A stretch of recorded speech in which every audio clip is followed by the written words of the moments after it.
yeah, I've kind of noticed sometimes the races are over and I'm like, damn, I didn't have a chance to get back to where I wanted to go, and it's just, it takes a while. It takes a lot longer. It's like a truck race, you go to Pocono next week and you run a stage is 12 laps long or something like that. It's like, geez, oh, criminy. But, so shorter races, yeah, I mean, it's fine. It can be done. I think it can be done successfully. I think you kind of saw maybe a little bit of rain factor last week in the racing at Atlanta, where guys were really pushing because they knew the rain was coming, so they wanted to be up front. So the aggression was high. But besides that, race distance, race length, I think if you can find a happy spot with a TV window, then just stick to that. If it's a 3-hour window and it takes X amount of time per lap to do it, and you're going to have 8 cautions, add up that time, figure out the distance that you need and go from there, So I think to have 1, 2, or 3,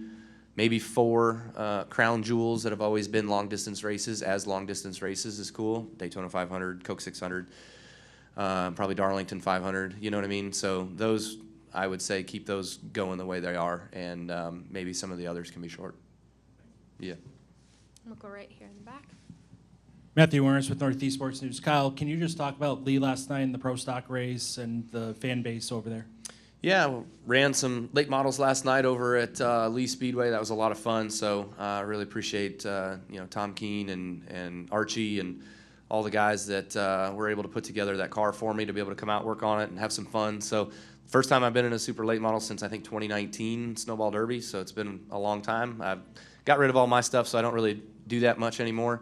But was able to just kind of dip my toes back in. But the fan crowd, fanfare was great. Everybody really tuned in and came out and had some fun. So enjoyed the night, and I did as well too. It was a hot box out there. It was warm, but made it through it and ready to go for this weekend here at Loudon. Dustin Albino, JC. Kyle, you're 36 points out of the regular season championship lead. How much are you looking at that currently with 7 races left? I think I was looking at it about race 2 or 3. I think you always kind of try to keep a pulse on it and just kind of see what's going on. 7 weeks ago we weren't looking too good, but we've made some really good headway in the last 7 weeks of being able to work our way back up the point standings and get ourselves closer to that front. I was doing a point study earlier this week, and we're 120 playoff points or stage points less than William Byron, and if I had half of that, I'd be leading the points by 20. You know what I mean? So we just have to be able to execute better in the stages to be able to get stage points. That's what it's going to come down to. So we know our weaknesses, and just still trying to figure that out on how to improve that and make that to where we don't have weaknesses. Go to Tad. Hey, Kyle, Tad Haysop with NASCAR.com. On that note, does the regular season championship impact your race strategy? Obviously, you're good with the wins for the playoffs, but if it gets down to a point where there's a late caution and you're deciding whether to pit, how does that impact what you guys do? Yeah, I mean, we've had a couple races where we haven't scored any stage points in the last couple weeks, but then we just keep fueling the car, and then we come up with the flip strategy where we're able to stay out when others pit to cycle ourselves to the lead and get up to the front. So we've kind of been on the better side of that the last 2 weeks with the weather and with daylight in Chicago. But you want to be up front all the time, and having that opportunity at Talladega from our win at Fontana, we were able to again stay out and push the envelope on fuel and try to go for a win and see if we could get it. And fortunately, we did. We made it, we got it, and so that was definitely a help. And you want. That's 5 extra bonus points over the second place guy winning the regular season deal, so that's a big deal. We're going to come down here to Holly and then go back to Dustin. Kyle, hi, Holly Kane with the NASCAR Wire Service. Do you feel like there's kind of already established a group of championship favorites, or do you think it's still really very much up in the air? Yeah, I do. I would say that there's probably a consensus of probably 8 or 9 guys that are up there in that top that are championship contenders, caliber, whatever you want to say. I would say we're just barely there. We're not lighting the world on fire. Like the 24 is super good every week. They're really fast. The 19 has been super good, really fast. So I would put those 2 guys kind of as your front runners. But we're probably around the 8th or 9th spot.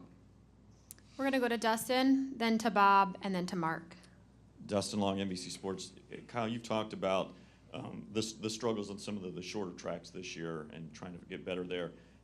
Does this fall into that category? And if so, what are you hoping to get out of this weekend, or be able to feel or get that you haven't been able to guys get so far? Yeah, this is a weekend where we come here not planning on, but knowing that this has been our struggle, and so it's just the shorter spoiler, the less strakes on the diffuser. So the less downforce has kind of just been our Achilles heel this year so far. So we'd love to come out of here and just have a solid run and learn and get better. And the previous events, Martinsville, we ran 25th all day. Richmond, we ran 16th all day.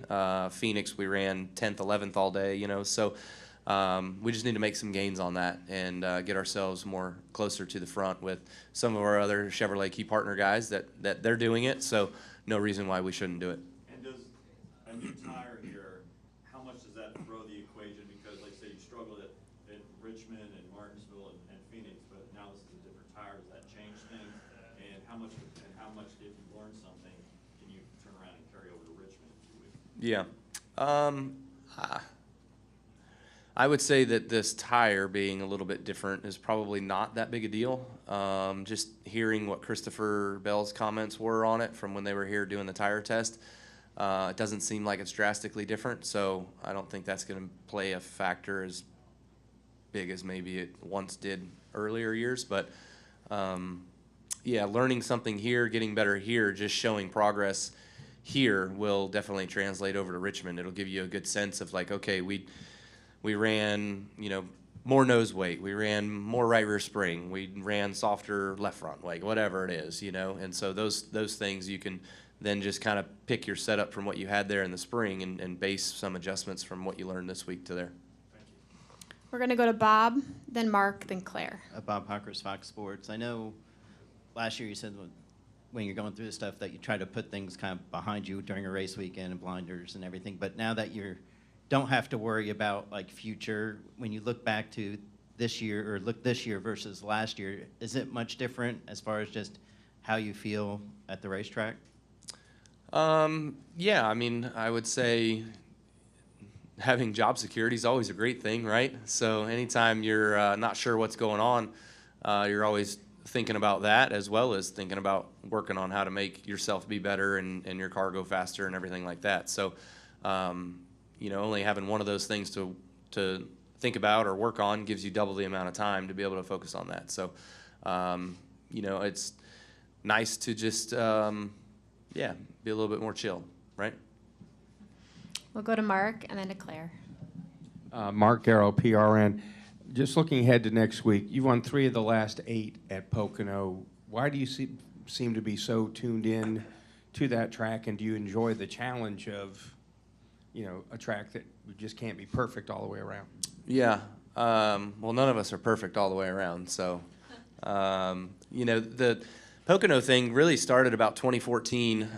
Me and Dave finally kind of hit on something that was working for us, and then in 2015 with Adam, it really came together, and we were really fast there ever since 2015. So that was obviously with the JGR guys, and so it'd be interesting to see if it translates with me, with the RCR group, being able to go to Pocono next week with our Chevrolet and be fast. But the biggest thing to me is, I don't know, I kind of changed my driving style at the racetrack just a little bit around that same time frame, and I've kind of stuck to my guns on that. The track also was just starting to get its age because it got repaved in like 2010 or 11 or something like that. So, it's really kind of come into its own now. It's, pretty bumpy again, lost a lot of grip again. So, it lends itself to being able to widen out a little bit, which is always nice at those big high-speed flat tracks. You want to be able to find your own air, get out of the wake. So in general, how would you describe your style or what you have that works at Pocono without giving away the secret? You got to be good in turns 1, 2, and 3. Not great anywhere, just good. Go ahead, Claire. Claire B. Lang, Sirius XM NASCAR Radio. Sorry if this has been asked. I'm literally on the air and dipping out here for the question. Can you talk about qualifying today? And this is a really tough track to qualify at, supposedly. How do you look at qualifying here? Yeah, it's just tough because the grip level, the air pressures, all that sort of stuff and it's a really flat track. Like you're going across a very flat track on 2 inches of 10-inch tread or whatever, So the contact patch is very, very low here. There's not a lot of load to push you down into the racetrack. So you're always just trying to kind of control that slide, whether it's front slide or rear slide. But it's a challenge. It's tough. It's never really easy. But over the years, I've had good success of being able to qualify decent here. We've had some polls, a lot of top 3s, top 5 qualifying efforts as well. So it would be certainly awesome to have another one of those here today. And how tough if you don't qualify well here, which I know you will. Yeah, it's pretty miserable when you don't qualify good here because then you start deep in the field and it's hard to pass. And, especially this day and age where as close as competition is, it's even more difficult to pass. Your best chance of passing somebody is while you're sitting still on pit road. So, that's kind of how this place has been. Pitch strategy obviously comes into play a lot, whether you take 2 and try to jump guys and hold on or whatever. Good luck, okay? Yeah, thank you. We'll come down here to Terrell. Hi, Kyle. Terrell Covey, Northeast Sports News. You touched on it with Pocono, but with the team switch and the manufacturer switch coming in this year, you've had a lot of success at this track. How much of that do you feel like can translate to this year with the new team and manufacturer?